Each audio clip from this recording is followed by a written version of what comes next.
chase Phil? I did. He's coming down now. Is he bricking it or something? I'm Chris Bolland and I'm managing partner. And I'm John Cassell and I'm a partner. And I'm Mike Cossa, partner. Phil Malthouse, partner.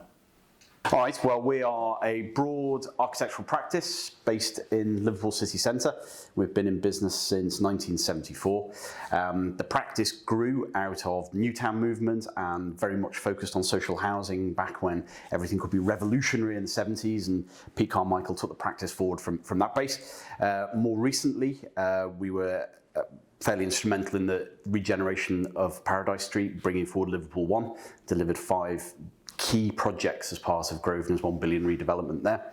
And now, currently, we're involved in projects nationally, from industrial to build-to-rent development, social housing, student accommodation, council, public sector office development, master planning and regeneration. So a broad range of projects across a wide geographic spread. We also have an office in Hong Kong as well, which services commitments out in the Far East. Really, as a business, we have 4 key strands to the work, what we call 4 pillars of our business. So they're master plan regeneration, education, leisure hospitality, and residential. So all the projects we do and the services we provide all really fall into those 4 categories. There's other things we do as well, but really, as a group, we're really interested in urban scapes, regeneration of cities, the change of city centres, the evolution of living and working in cities, and the role the built environment plays in the business of cities and the economies around them, and how we can service our clients' needs to change those. So yeah, we all have different experience and expertise, and work collaboratively to apply those to whatever whatever requirements our clients or projects have. I think the common question that asked of an architect is, what do you do? And whilst we are obviously focusing on commercial projects, be those build to rent, leisure, hotels, residential housing for social or private, our range of like currently probably our smallest project is a bespoke conversion of a coach house into a spa for a client that's going to be circa 300,000. And then right at the top of the scale, there's schemes, the build-to-rent schemes that we've talked about, of circa 80 million. But we're not categorised. Whilst we're concentrating on the architecture of the building, particularly with a commercial client, we understand that they're not doing that building for fun. They're doing that building to earn money. So for us to understand what the purpose of that building is, we have to know what their business is about and understanding their business case. And we actually really enjoy doing that, and out of that we get repeat commissions because of that very fact. I think that really is the core hallmark of us as a practice and as individuals and the people that we attract to the business, which is about getting to know each and every client and their specific requirements really well. So as John said, in the commercial sector, that's understanding what the commercial drivers are, what they're looking for from that investment. In social housing, it's understanding about the needs of the community.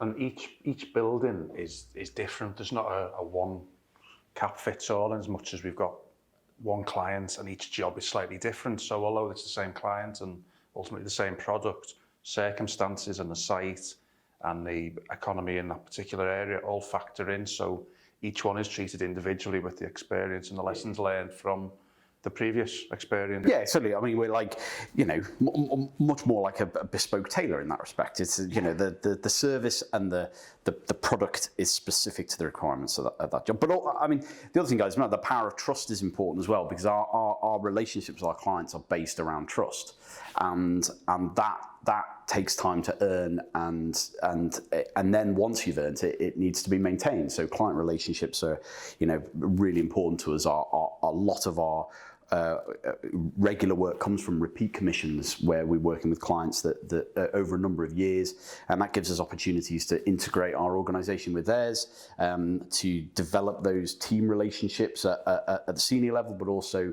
in the more sort of junior levels as well, and that's where we can really start to add value to a client. Yeah, I think that's another good point, that we don't sort of jump to conclusions. We actually take time to work with the client through a series of options, and we're not afraid to say, actually, I think this could be better. This isn't necessarily the best solution, the optimum solution for your project. And I think clients really do value that, and we're able to draw upon great strength and depth of experience and knowledge through the years. So all of that lessons learned that Phil referred to, we keep trying to apply that and evolve it and develop it.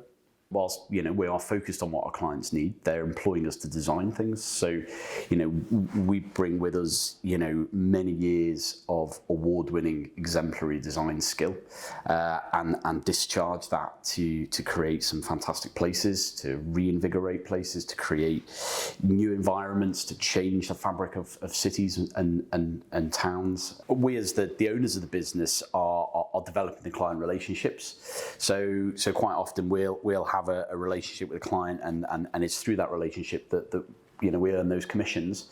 So generally those clients will expect to see whoever they have the relationship with leading the project, but we also share those relationships around as well, because we each have different levels of expertise in different areas of practicing architecture. So, for instance, Mike's a qualified planner as well as an architect.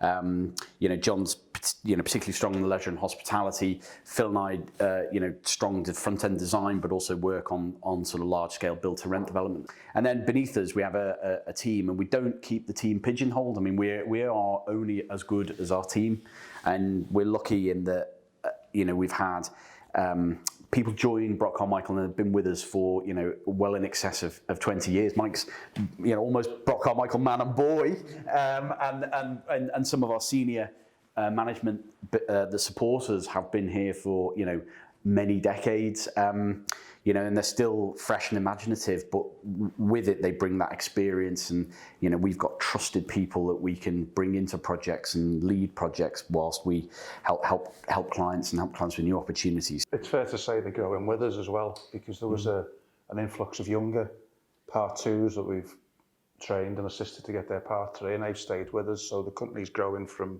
the next sort of generation up as well, which is important. We're investors in people, and I think what we try to do is open up opportunities for those staff who really have an interest in building a career within the business. We set up the Brock Carmichael Wellbeing Group, which is really focused on trying to give our team an outlet for their mental and physical well-being, and we do that through a programme of organised events.